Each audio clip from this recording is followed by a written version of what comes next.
हम लोग last question में देख रहे थे कि नंबर ऑफ टर्म्स जो आ गए थे हमारे पास वो फ्रैक्शन आ गए थे।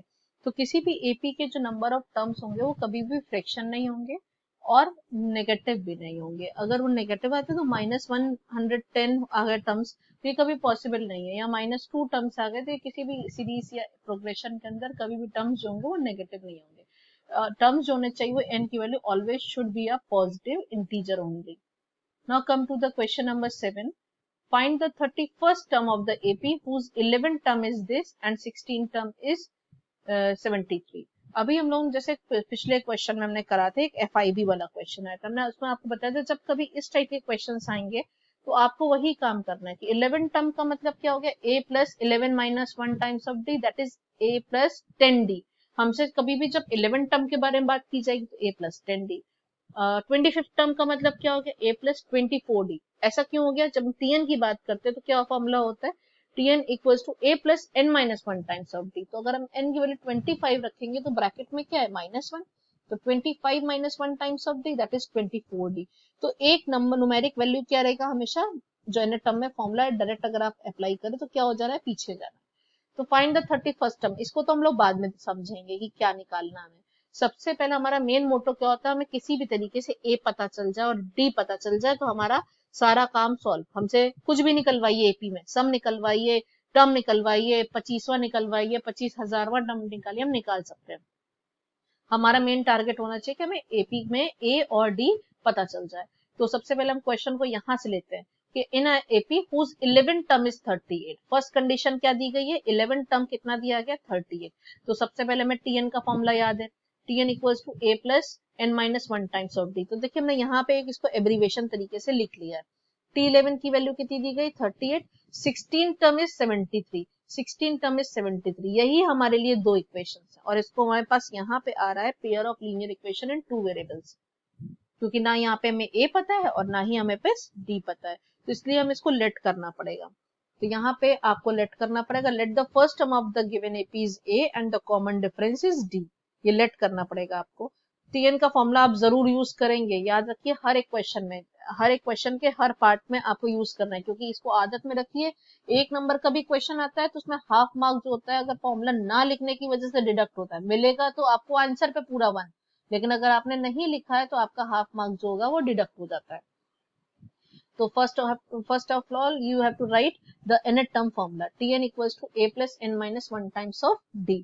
तो यहाँ पे हमारे पास जो a की वैल्यू है वो तो पता नहीं है हमें, पहली कंडीशन रखने जा रहे हैं T11 वाली 38। तो T11 38 है तो n की वैल्यू कितनी है यहाँ पे 11, तो 11 माइनस 1 टाइम्स ऑफ d। देखिए वही कंडीशन आ गई यहाँ कि a plus 10d equals to 38, 11 minus 1 times of d, तो a प्लस 10d। जैसे हमसे बोला था 11 टर्म, तो ब्रेन में तुरंत स्ट्राइक कीजिए शॉर्ट तरीके से। अगर ये क्वेश्चन एक नंबर में आते हैं इस तरह के क्वेश्चन तो आपको कैसे 11 टर्म बोला तो आपने तुरंत लिख लिया a प्लस 10d, एक रफ जगह पे आप सॉल्व कर रहे हो। तो a प्लस 10d की value 38, 16 term that is a plus 15d। देखिए जैसे ही आप लगाओगे तो a plus n minus 1 times of d, यानी कि a plus 16 minus 1 times of d, a plus 15d equals to 73। अब एक वेरिएबल आपके पास a है और एक वेरिएबल d है, चाहे आप इसको एलिमिनेशन लगाइए, चाहे इसमें सब्स्टिट्यूशन मेथड लगाइए, चाहे इसमें क्रॉस मल्टीप्लिकेशन मेथड लगाइए। हम लोग सबसे ज्यादा इसमें जो यूज करते हैं वो एलिमिनेशन। क्यों, क्योंकि d की वैल्यू के साथ तो कोई मल्टीपल हो सकता है, a के साथ तो कोई मल्टीपल होगा नहीं। सिंपली अगर दोनों इक्वेशंस को हम सब्ट्रैक्ट कर दे तो हमें फटाक से d की वैल्यू आ जाती है। तो हमने दोनों इक्वेशन को यहाँ पे फिर से सब्ट्रैक्ट कर दिया, subtracting equation 1 from 2 we get, देखिए a कैंसिल हो गया और d की वैल्यू हमारे पास कितनी आ गई 35, 5d equals to 35, d equals to 7। अब क्या करें, d की वैल्यू 7 आई तो हमने d की वैल्यू उठा के आप किसी भी इधर इक्वेशन नंबर 1 और इक्वेशन नंबर 2 किसी में भी रख दीजिए, d की वैल्यू आप 7 रखेंगे तो 7 into 10 70, a plus 70 equals to 38, तो a equals to 38 minus 70, 70 transpose होके आ जाएगा, तो a की वैल्यू है कम्स माइनस 32।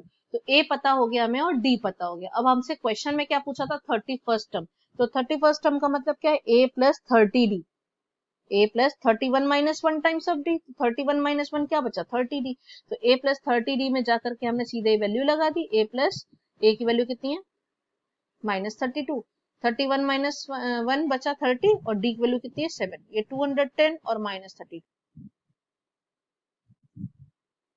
तो 210 minus 32 equals to 178. Therefore, 31st term is of the AP is 178. Next question, similar question अब शुरू हो रहे हैं आपके पास, ये सारी जो है सिमिलर क्वेश्चन की वेराइटी है।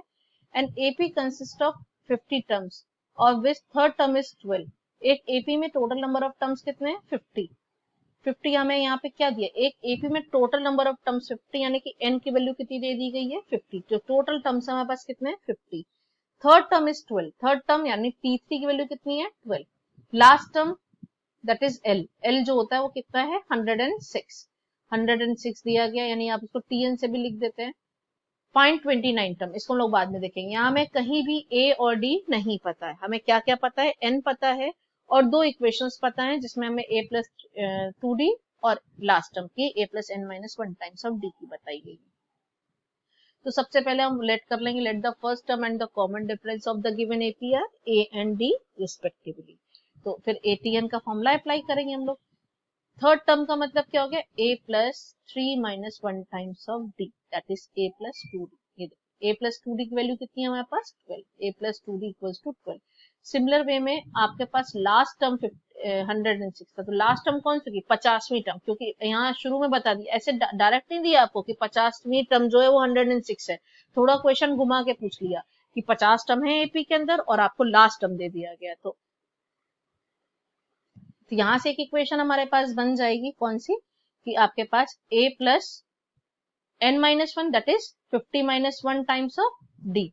तो 51 minus 1 that is 49d equals to 106। तो दो इक्वेशन बन गई, a plus 2d equals to 12 और a plus 49d equals to 106। Simple, आपको क्या करना है? दोनों इक्वेशन आइदर 1 सब्ट्रैक्ट फ्रॉम 2 और 2 सब्ट्रैक्टेड फ्रॉम 1, किसी में से भी किसी को माइनस कर दीजिए, a कैंसिल हो जाएंगे और d की वैल्यू आपके पास कितनी आ गई? 2।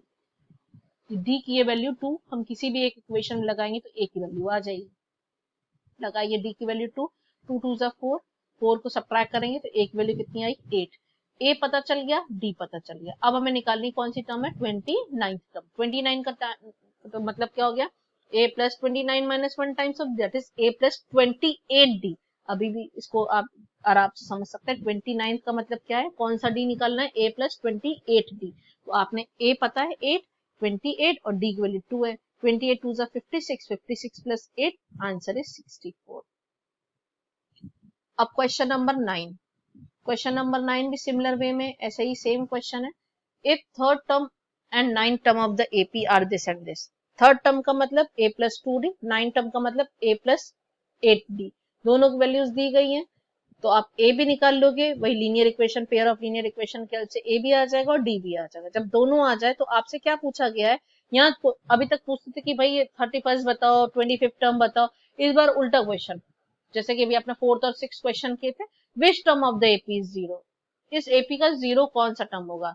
हमारे पास जिसमें a की वैल्यू आई है वो आई है 8 और d की वैल्यू कितनी आई थी? -2। तो कौन सा टर्म इसका 0 होगा? यानी कि tn की बात की जा रही है। tn कौन सा हमारे पास है? 0। और क्या बताना? n की वैल्यू। तो एक प्रॉब्लम तो यहाँ पे है जिसमें आपसे क्या निकलवा लिया? a और d। और एक प्रॉब्लम यहाँ पे, यानी कि ये क्वेश्चन अकेले सिंगल प्रॉब्लम में नहीं आएगा, 2 मार्क प्रॉब्लम में आएगा ये 9th अगर आया तो। ए और डी निकलवाने के बाद आपसे क्या पूछा कि which term of the AP is 0। इस एपी का 0 कौन सा टर्म होगा? तो tn 0 रखना है आपको। a plus n minus 1 times of d, a की वैल्यू हमारे पास 8, n माइनस 1, d की वैल्यू -2 इक्वल्स टू 0। इस 8 को ट्रांसपोज करें तो -8 हो जाएगा, दोनों को -2 से डिवाइड कर दे दोनों साइड को, तो n माइनस 1 बिकम्स 4, तो n इक्वल्स टू 5। जो फिफ्थ टर्म होगा इस एपी का वो क्या होने वाला है? 0। 10th question is again more simple question, 1 mark question है।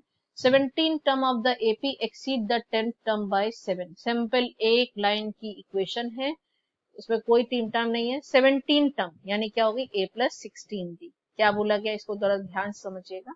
17 term of the AP that is a plus 16d exceed इस 10th टर्म, इसकी 10th टर्म से, यानी 10th टर्म क्या होगी? a प्लस 9d से कितना ज्यादा है? 7 ज्यादा है। 17 टर्म ज्यादा है तो इक्वल करने के लिए किसको करेंगे? 9 टर्म में।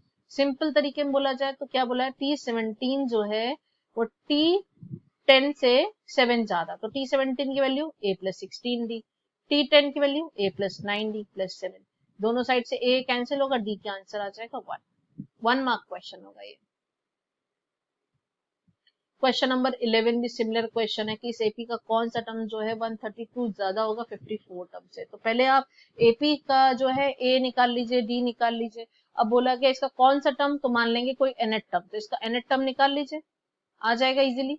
वो बोला गया इसके 132 ज्यादा होगा किससे, 154 टर्म से, तो 154 टर्म से ज्यादा कर देंगे उसको हम लोग उठा करके। ये देखिए क्या बोला गया, an equals to t54 plus 132। an की वैल्यू हम लोग निकाल चुके हैं, इसकी वैल्यू tn की वैल्यू निकाल चुके हैं, an की वैल्यू निकालनी है और 132 ये रहा। आंसर में क्वेश्चन की सारी वैल्यू डालिए और आपके पास इजीली इक्वेशन आ जाएंगे, आप सॉल्व कर सकते हैं। क्वेश्चन नंबर 12, ये पूरी एक्सरसाइज जो वो nth टर्म के ऊपर बेस्ड है। Question number 12 is two APs have same common difference, दो अलग अलग एपी हैं, एक फर्स्ट एपी और एक सेकंड एपी, दोनों के फर्स्ट टर्म हमारे पास अलग है। इसको आप चाहो तो ए और A1 ले लीजिए, स्मॉल ए कैपिटल ए ले लीजिए, जो कुछ भी ले लीजिए, A1 A2 ले लीजिए, फर्स्ट टर्म आपको दोनों के अलग अलग लेना है, कॉमन डिफरेंस दोनों का सेम है। अब बोला गया their difference between 100 term is 100, उनके 100वें टर्म का जो डिफरेंस है वो कितना है, 100 है। तो पहले बताइए फर्स्ट एपी का 100 टर्म क्या होगा, a plus 100 minus 1 times of D, that is a plus 99d। और दूसरे एपी का भी 100 टर्म क्या होगा, a plus another a2, a1 a2 जो आप लेट कर रहे हैं, या a1 लेट कर रहे हैं, a डैश लेट किया हमने यहाँ पे, a पहले एपी का आया a प्लस 99d और दूसरे एपी का कितना आया a डैश प्लस 99d। अब बोला कि इनका डिफरेंस कितना है, 100, तो उठा के मैंने दोनों को सबट्रैक्ट कर दिया, दोनों को सबट्रैक्ट करके कितना आ रहा है, 100। यहाँ पे क्या होगा, 99d प्लस के और माइनस के 99d, जब ब्रैकेट ओपन करोगे तो कैंसिल हो जाएंगे, क्या मिलेगा, a minus a dash equals to 100। Mark this is equation number 1, इसको एक इक्वेशन नंबर 1 बना के छोड़ दीजिए। ये हमारा गिवन काम था। अब पूछा गया है, पूछा क्या जा रहा है, what is the difference between 1000 term, इनके 1000वीं टर्म के बीच में क्या डिफरेंस होगा। तो पहले एपी का 1000वीं टर्म क्या होगी, a प्लस 999 999, दूसरे एपी का टर्म क्या होगा 1000 वाला, a dash plus 999d। Similar way में जब आप सब्ट्रैक्ट करोगे तो प्लस के 999d और माइनस के 999d कैंसिल हो जाएंगे, क्या मिलेगा, a माइनस a डैश। और ये तो a माइनस a डैश की वैल्यू हम लोगों ने पहले ही फर्स्ट इक्वेशन से कितनी निकाल रखी, 100। यानी कि आंसर कितना आएगा कि उन टर्म्स का भी, 1000वीं टर्म ले लीजिए, लाखवीं टर्म ले लीजिए, दूसरी तीसरी ले लीजिए, कोई भी टर्म ले लेंगे, हमेशा जो डिफरेंस आएगा वो किसके बराबर आएगा, 100। ये डिफरेंस होता क्या है, दोनों के अगर कॉमन डिफरेंस दो एपीज में सेम है, तो जो उनके किसी भी टर्म का आप डिफरेंस लो, 1000 में कर लो, 500 में कर लो, 10 में कर लो या दूसरे कर लो, तो उनका जो डिफरेंस होगा हमेशा उनके फर्स्ट टर्म के डिफरेंस के बराबर ही आने वाला है। फर्स्ट टर्म का डिफरेंस हम लोगों ने फर्स्ट इक्वेशन से निकाल ही लिया था, और वही डिफरेंस जो वो 1000 में, लाख में, किसी भी टर्म में सेम रहेगा, क्योंकि डी डी तो कैंसिल हो जाएंगे, केवल क्या बचेंगे, ए और ए डैश। क्वेश्चन नंबर 13 टाइप के जो क्वेश्चंस आते हैं, ये सबसे इंटरेस्टिंग क्वेश्चंस हैं और एग्जाम पॉइंट ऑफ व्यू सबसे ज्यादा आते हैं। इसमें सम और पूछा जाता है, तो ये क्वेश्चन का वेटेज 3 मार्क्स हो जाता है। फिलहाल अभी 2 नंबर के वेटेज में पूछा जाएगा। How many 3 digit numbers are divisible by 7। तो सबसे पहले आपके दिमाग में जब 3 डिजिट पूछा गया, 3 digit number, all the 3 digit number, वो हमारे पास कहाँ से शुरू होते हैं, 3 डिजिट नंबर। सबसे छोटा 3 डिजिट नंबर क्या होगा, 100, और लार्जेस्ट नंबर क्या होगा, 999। ये हम लोगों ने क्लास 4 में बनाना सीखे, स्मॉलेस्ट नंबर और लार्जेस्ट नंबर। तो अब हमें ये चेक करना है इनमें से कौन सा स्मॉलेस्ट नंबर जो होगा वो 107 जाएगा। क्या 100 जो होता है वो 7 से जाता है, बिल्कुल नहीं। क्या अगला 101 जो है वो 7 से जाता है, नहीं। 102, ऐसे हम कब तक चेक करेंगे, इसका भी एक तरीका होता है कि हम कैसे चेक करें। पहले अपना अलग से आप सेपरेट जगह पे, पहले एपी जो होती है, एपी आपको ये इस क्वेश्चन में हाफ मार्क दिए ही जाएगी, ये स्टेप मार्किंग होती है। अगर आपने करेक्ट एपी फ्रेम कर ली तो आपको हाफ मार्क, ए डी निकाल लिया half mark, formula correct put कर दिया, उसके अंदर करेक्ट वैल्यूज डाल दी हाफ मार्क, और एन की वैल्यू करेक्ट निकाल दी 2 मार्क्स। ये 2 मार्क्स का क्वेश्चन आता है आपके पास।